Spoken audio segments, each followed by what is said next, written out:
In this video, I'm going to show you how to remove green screen in Adobe Express. Now, there's actually two ways to do this. I'm going to show you both.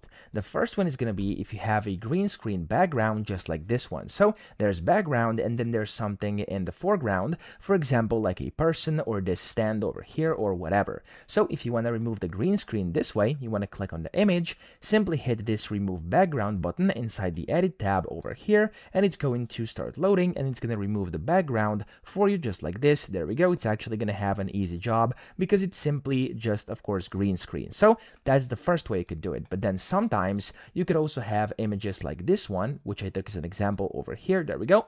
And it's going to be a green screen, but now it's inside an object, which you can, of course, remove. In that case, your best bet is going to be to click on the image, go to edit again, click on the erase button, not remove background, but erase.